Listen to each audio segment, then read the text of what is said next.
Assalamualaikum warahmatullahi wabarakatuh. Perkenalkan, nama kakak Rantia Sektiarti dengan NIM akhir 137, kelas 4D, Prodi PGMI, Fakultas Ilmu Tarbiyah dan Keguruan UIN Syarif Hidayatullah Jakarta, mata kuliah Media dan Teknologi Pembelajaran dengan dosen pengampu Ibu Nelly Rahmania MPD. Baik, pada kali ini kakak akan membahas materi kelas 4 SD, tema 9, subtema 1 tentang sumber energi alternatif. Pembahasan materi pada kali ini yaitu yang pertama, pengertian sumber energi alternatif, yang kedua, menjelaskan pembangkit listrik tenaga air, yang ketiga, menjelaskan manfaat energi matahari bagi kehidupan, dan yang keempat, menjelaskan sumber energi yang dapat diperbarui dan sumber energi yang tidak dapat diperbarui. Yang pertama, kita akan membahas mengenai pengertian sumber energi alternatif. Jadi, apa sih energi alternatif itu? Energi alternatif adalah semua sumber energi yang mampu menggunakan bahan bakar konvensional seperti listrik, bensin, gas, dan lain-lain. Pembahasan yang kedua yaitu tentang pembangkit listrik tenaga air. Air merupakan salah satu sumber energi yang cukup berlimpah. Air menyimpan energi yang cukup besar. Aliran air mampu menggerakkan kincir yang dibangun di dekat sungai. Kincir-kincir ini akan dihubungkan dengan generator untuk menghasilkan listrik. Makin deras aliran air, semakin kencang kincir berputar. Energi listrik yang dihasilkan pun semakin besar.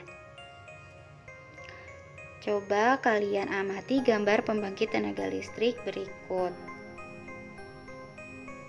Di Indonesia, pembangkit listrik tenaga air adalah salah satu upaya yang dapat dilakukan untuk memenuhi seluruh kebutuhan pasokan listrik bagi masyarakat. Banyaknya ketersediaan air menjadi salah satu alasan paling mendasar untuk membangun pembangkit listrik tenaga air di Indonesia. Waduk atau bendungan merupakan salah satu rangkaian sistem dari pembangkit listrik tenaga air. Aliran air dari bendungan atau waduk digunakan untuk menggerakkan turbin yang akan membangkitkan energi listrik. Aliran air dari waduk akan memutar turbin. Putaran turbin tersebut mengaktifkan generator. Generator akan menghasilkan energi listrik. Energi listrik dialirkan ke permukiman penduduk melalui kabel-kabel. Energi listrik dimanfaatkan untuk menghidupkan peralatan listrik. Misalnya seperti menyalakan lampu, kemudian menyalakan televisi, menyalakan kipas angin, dan alat rumah tangga. Selanjutnya, air memiliki manfaat yang sangat besar bagi kehidupan manusia. Salah satu pemanfaatan air yaitu sebagai pembangkit listrik tenaga air. Manfaat air sangat besar dan berpengaruh terhadap kesadaran menjaga bumi. Membuang-buang air merupakan perbuatan yang tidak bijak.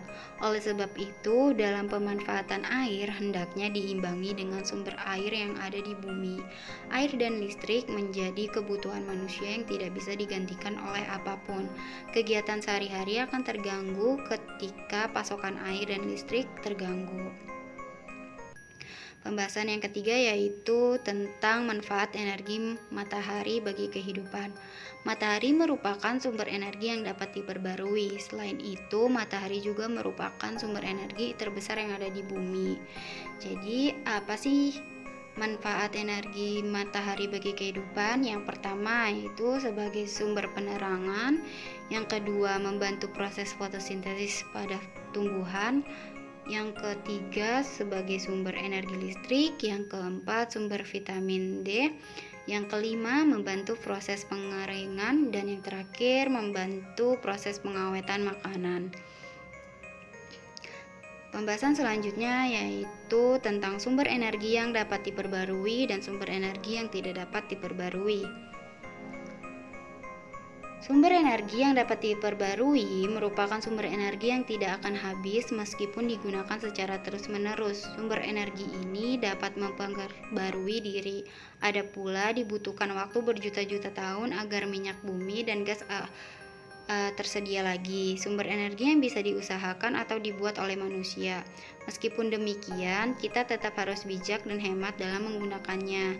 Nah, contoh dari sumber energi ini adalah air, matahari, hewan, dan tumbuhan.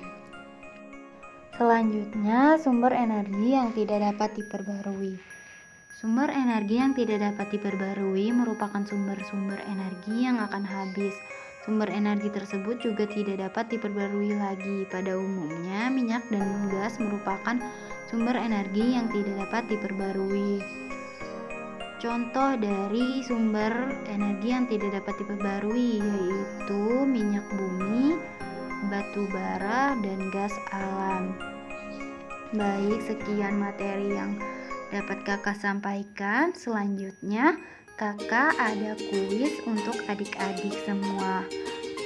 Coba amatilah gambar di atas, lalu jawablah pertanyaan-pertanyaan berikut. Yang pertama, apakah air dan listrik termasuk sumber energi? Yang kedua, berapa banyakkah sumber energi air di sekitar tempat tinggalmu? Yang ketiga, seberapa sering kamu menggunakan sumber energi air dan listrik dalam kegiatan sehari-harimu? Yang keempat, apa fungsi air dan dalam pembangkit listrik tenaga air itu?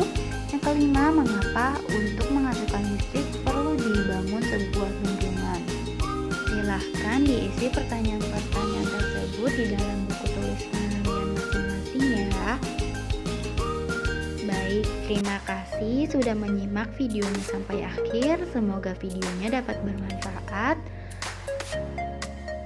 Wassalamualaikum warahmatullahi wabarakatuh.